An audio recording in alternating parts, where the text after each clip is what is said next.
It's Friday the 20th of October, 3111. This is Professor Penelope Carver. I'm making this log for our own records and keeping it separate from the official logs we're sending to our employer. Why? Well, I'm still concerned about working for Azimuth Biochemicals, to be honest. Obviously, we take on all sorts of contracts for a living, and this isn't our first top-secret commercial project. But the rumours about this corporation...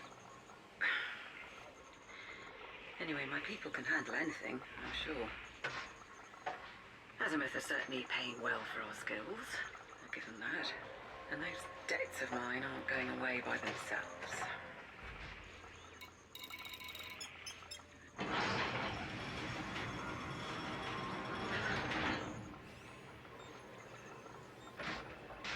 The Sac Nebula has turned out to have a lot more scientific value than I expected. We established a site on this planet on the 13th after we detected some very odd signals, and the whole team is excited about what we found. That's another reason I'm logging this. If this turns out to be a big discovery, I want our names attached. The things growing here are like nothing on record. Definitely organic life, but with crystalline or metallic elements and chemistry that even O'Keefe can't make sense of. They're giving off signal bursts on all sorts of frequencies. So are they living organisms or machines of some kind? Murphy and Sheng both think they're alien in origin, as in constructed by non-humans. But Kamalo found that so hilarious we had to turn off his comms. Our transport ship is long gone by now, but Taylor's using the beacon to transmit our findings back to the company in the Chokchan system. She said the built-in encryption software is top of the line, which makes me think the stories about Azimuth and its rivals might be true. They obviously want to keep whatever we find, or to them... Oh. Something's going on. I can hear everyone shouting. Did the scouting party find something?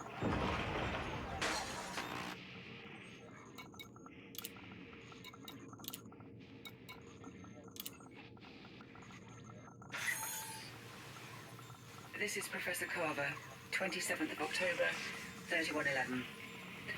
Well, hopefully this log will record. Half of our equipment isn't working properly right now. Everything's changed since we found the crashed ship. For one thing, it's alien. Definitely non-human technology. I should sound more excited, I know. Every scientist's dream, isn't it? But something about this just feels wrong. I know the others feel the same. Even Kamalo isn't smiling anymore. We're still mostly in the dark about the object we retrieved from inside the wreckage. Is it the pilot, or a cargo, or maybe some organic component of the ship itself? It seems totally inert, but we've had electromagnetic interference all over the base since we brought it back. And that can't be a coincidence. Storing it has caused problems. Sheng lashed something together using the strongest bulkheads it could find, but apparently it's still breaking that down. The equipment failures meant O'Keefe couldn't fully analyse its chemical structure, making him so angry that he actually attacked Kamalo for telling him to calm down. I've never had to break up my people like that. We've worked together for years. It's Murphy I'm most worried about, though.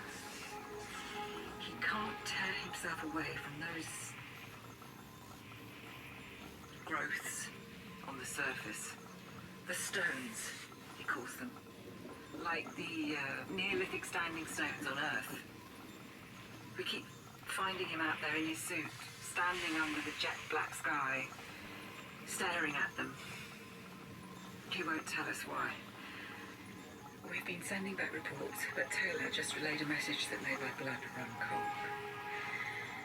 Azimuth has ordered us to cease all transmissions and await the arrival of their megaship, the Adamastor, which will transport us and our samples to a secure facility. And now I'm wondering why I got involved with a corporation that's rumoured to have its own private army. Have I put everyone at risk by taking this job?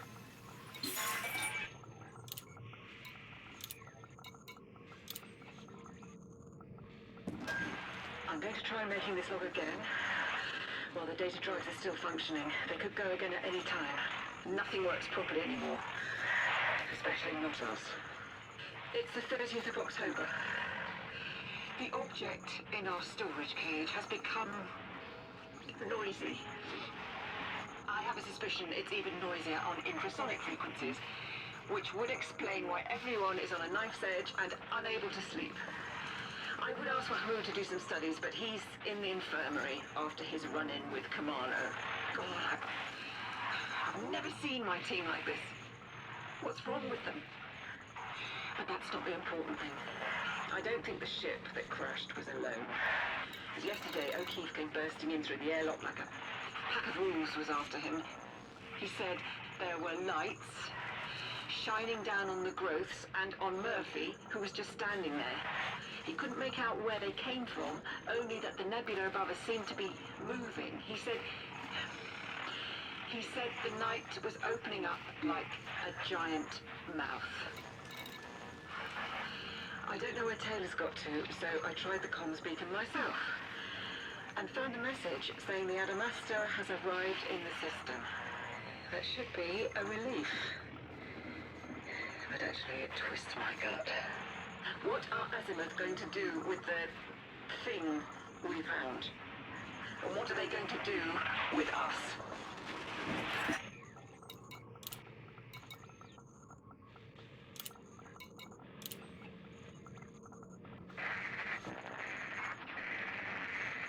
It's working.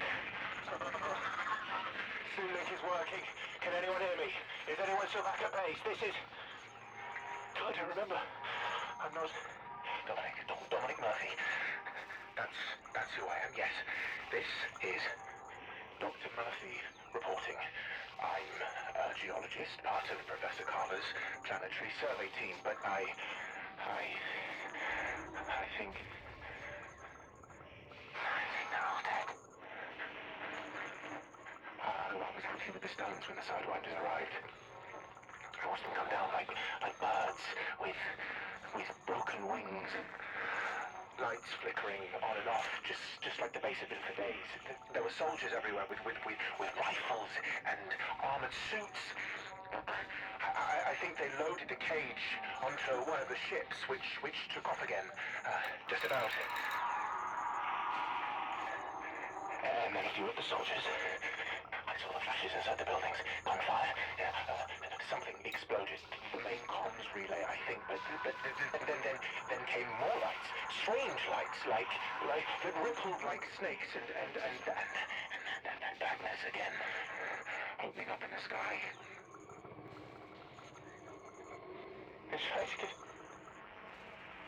They tried to get away on foot. Running out to where I was hiding, and I thought he'd see me. They were all flying up, like toy soldiers, thrown in the air, pulled up into the lights.